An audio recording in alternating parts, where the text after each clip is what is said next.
Le Palais des Beaux-Arts de Lille propose pour la 3e fois un événement qu'il appelle Open Museum. Au premier semestre 2016, le musée a donc confié le lieu à Zep, l'artiste suisse très populaire en France pour ses bandes dessinées amusantes pour attirer de nouveaux publics. Quand le Palais des Beaux-Arts de Lille a proposé aux dessinateurs la liberté d'utiliser tout le musée pour une exposition personnelle, il a d'abord eu peur devant l'importance et la richesse de la collection. Et la question a été de savoir comment son dessin de BD, grand comme une image d'album, pourrait être à côté de peintures anciennes immenses. Avec ses 20 vidéos où il montre comment il dessine et crée un personnage et 65 dessins originaux, Zep s'amuse à faire dialoguer la BD avec des œuvres d'art classique. Alors Zep, pourquoi avoir dit oui à l'Open Museum ? Pour moi, c'était d'abord une façon de continuer à travailler et de dire mon amour du dessin et du crayon. J'avais envie qu'on voit des dessins et des vidéos qui montrent que la main est essentielle dans l'art et dans la peinture. Tous les tableaux anciens, célèbres ou non, qui sont présentés dans ce musée, ont été faits par des mains, donc par des personnes qui travaillaient pendant une semaine, des mois ou un an pour arriver à réaliser quelque chose que l'on regarde encore aujourd'hui. Donc, je voulais que mes dessins actuels permettent aux jeunes générations de venir voir et de comprendre que l'art d'aujourd'hui est la conséquence et la suite logique d'une longue tradition. On nous a dit que vous détestiez les musées quand vous étiez enfant. C'est vrai. Pour moi, les musées étaient pour exposer des gens morts et voir, avec très souvent des images tristes de mort, des scènes horribles et violentes. Quand j'ai fait ensuite des études d'art, je n'aimais pas aller au musée avec des critiques d'art qui passaient des heures à expliquer et à analyser un seul tableau. C'est seulement quand je suis devenu papa que j'ai commencé à aimer les musées. J'ai accompagné mes enfants dans des musées où on choisissait un tableau, une œuvre qui me plaisait vraiment. Et là, je leur racontais une petite histoire ou une anecdote sur le tableau ou sur l'artiste. Finalement, j'ai retrouvé le goût et le plaisir d'y aller.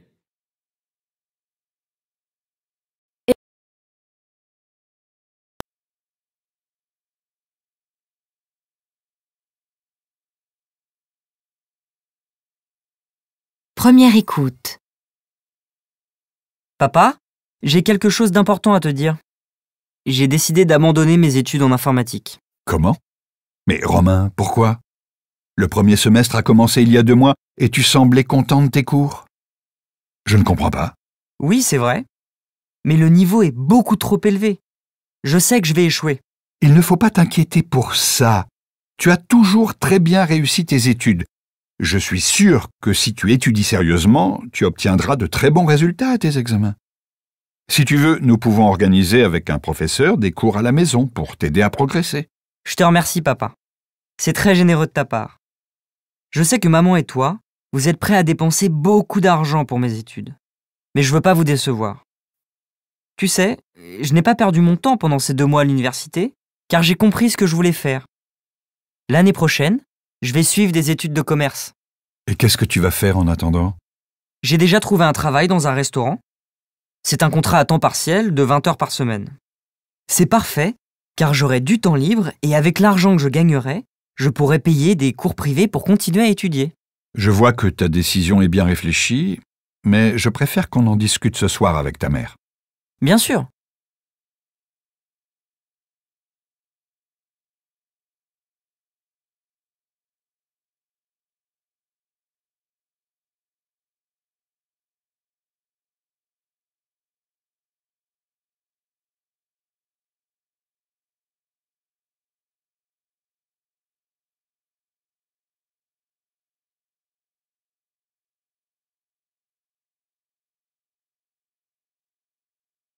Seconde écoute.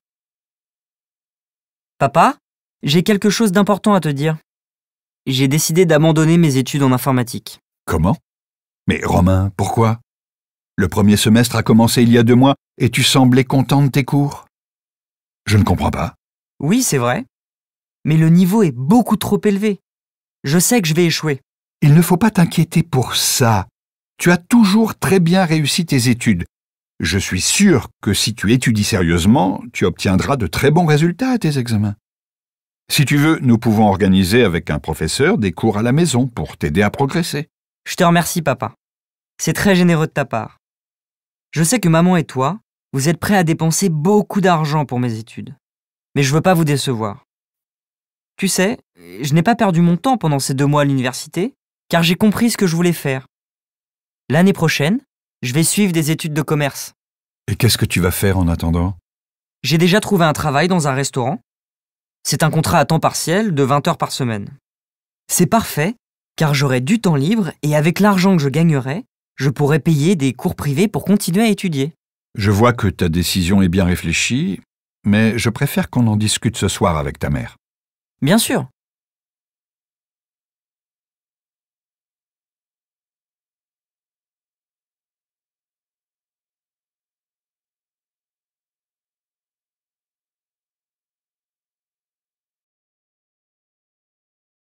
Exercice 2. Lisez les questions, écoutez le document, puis répondez.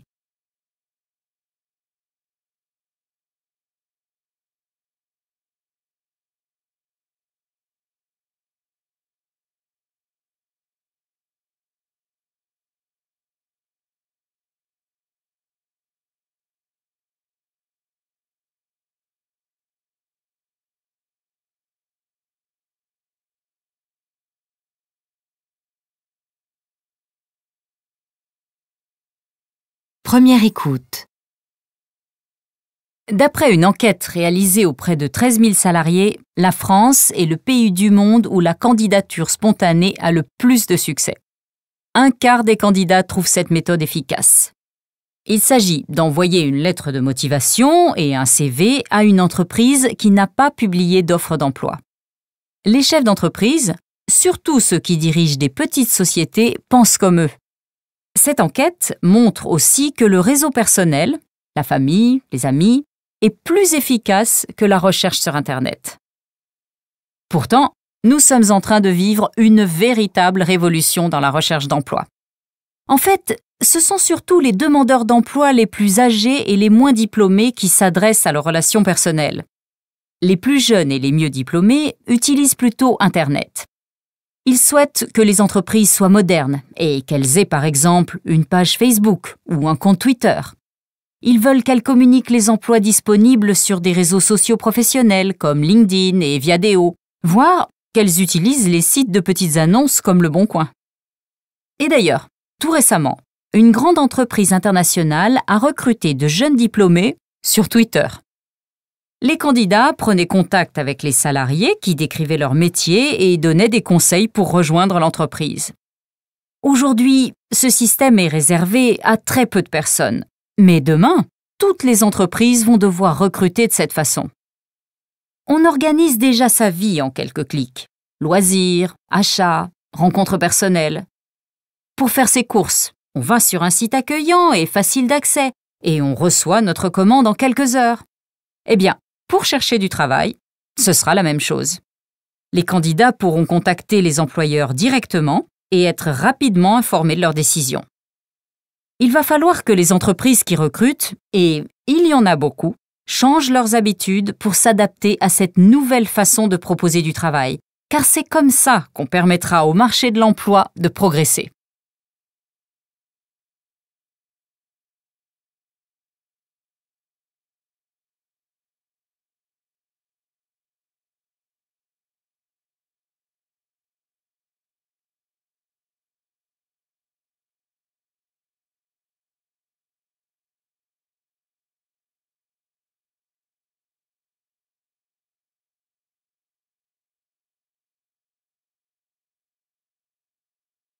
Seconde écoute. D'après une enquête réalisée auprès de 13 000 salariés, la France est le pays du monde où la candidature spontanée a le plus de succès. 1/4 des candidats trouvent cette méthode efficace. Il s'agit d'envoyer une lettre de motivation et un CV à une entreprise qui n'a pas publié d'offre d'emploi. Les chefs d'entreprise, surtout ceux qui dirigent des petites sociétés, pensent comme eux. Cette enquête montre aussi que le réseau personnel, la famille, les amis, est plus efficace que la recherche sur Internet. Pourtant, nous sommes en train de vivre une véritable révolution dans la recherche d'emploi. En fait, ce sont surtout les demandeurs d'emploi les plus âgés et les moins diplômés qui s'adressent à leurs relations personnelles. Les plus jeunes et les mieux diplômés utilisent plutôt Internet. Ils souhaitent que les entreprises soient modernes et qu'elles aient par exemple une page Facebook ou un compte Twitter. Ils veulent qu'elles communiquent les emplois disponibles sur des réseaux sociaux professionnels comme LinkedIn et Viadeo, voire qu'elles utilisent les sites de petites annonces comme Le Bon Coin. Et d'ailleurs, tout récemment, une grande entreprise internationale a recruté de jeunes diplômés sur Twitter.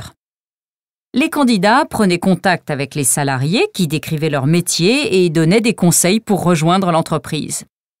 Aujourd'hui, ce système est réservé à très peu de personnes. Mais demain, toutes les entreprises vont devoir recruter de cette façon. On organise déjà sa vie en quelques clics. Loisirs, achats, rencontres personnelles. Pour faire ses courses, on va sur un site accueillant et facile d'accès et on reçoit notre commande en quelques heures. Eh bien, pour chercher du travail, ce sera la même chose. Les candidats pourront contacter les employeurs directement et être rapidement informés de leurs décisions. Il va falloir que les entreprises qui recrutent, et il y en a beaucoup, changent leurs habitudes pour s'adapter à cette nouvelle façon de proposer du travail, car c'est comme ça qu'on permettra au marché de l'emploi de progresser.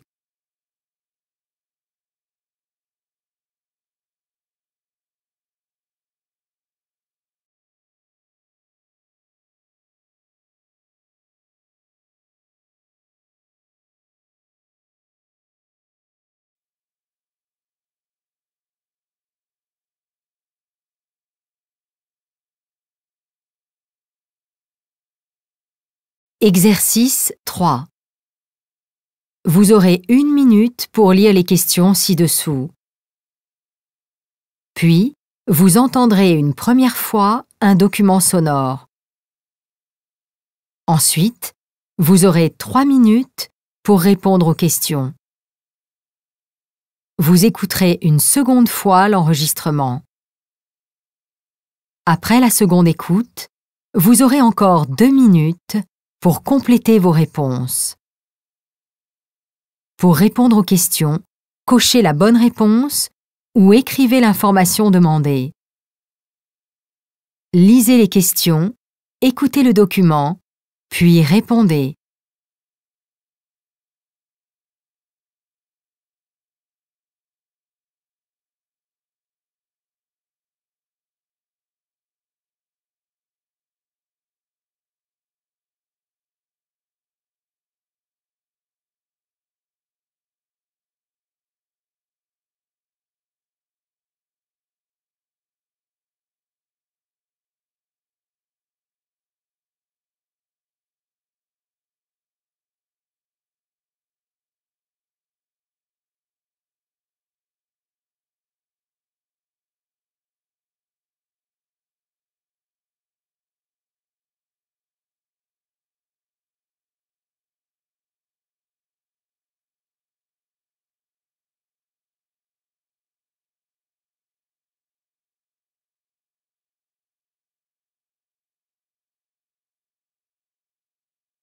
Première écoute.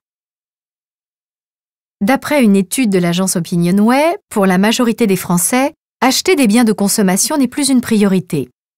On assisterait même au début d'un changement très fort. C'est ce que nous explique Frédéric Michaud, directeur des études chez Opinionway.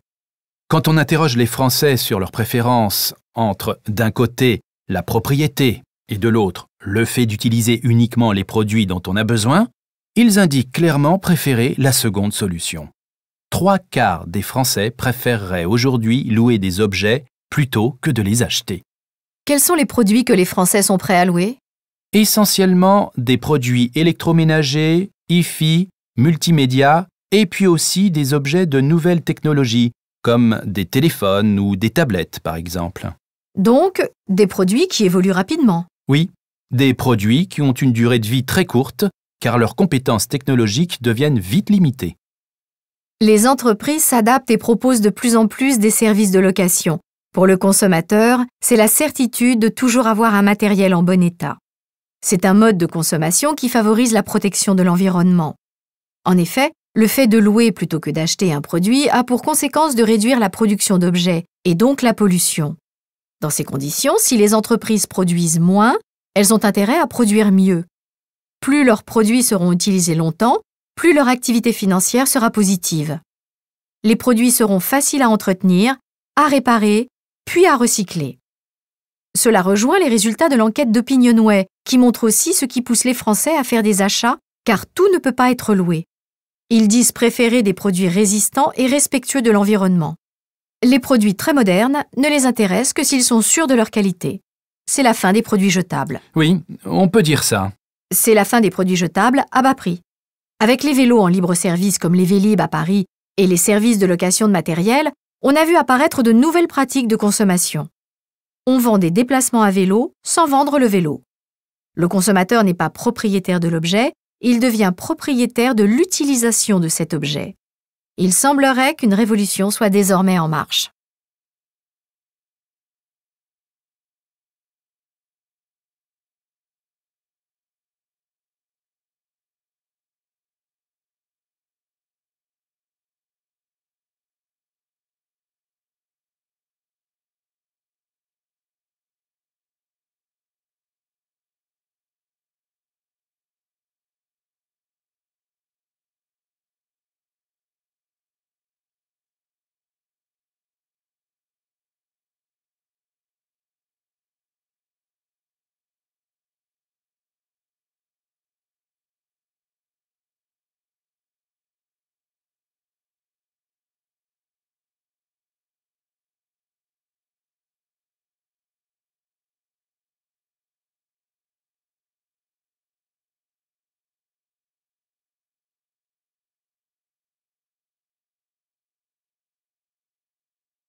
Seconde écoute.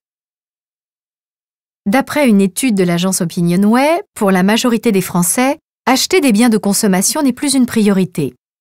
On assisterait même au début d'un changement très fort. C'est ce que nous explique Frédéric Michaud, directeur des études chez Opinionway. Quand on interroge les Français sur leurs préférences entre, d'un côté, la propriété et de l'autre, le fait d'utiliser uniquement les produits dont on a besoin, ils indiquent clairement préférer la seconde solution. 3/4 des Français préféreraient aujourd'hui louer des objets plutôt que de les acheter. Quels sont les produits que les Français sont prêts à louer ? Essentiellement des produits électroménagers, hi-fi, multimédia et puis aussi des objets de nouvelles technologies comme des téléphones ou des tablettes par exemple. Donc, des produits qui évoluent rapidement. Oui, des produits qui ont une durée de vie très courte car leurs compétences technologiques deviennent vite limitées. Les entreprises s'adaptent et proposent de plus en plus des services de location.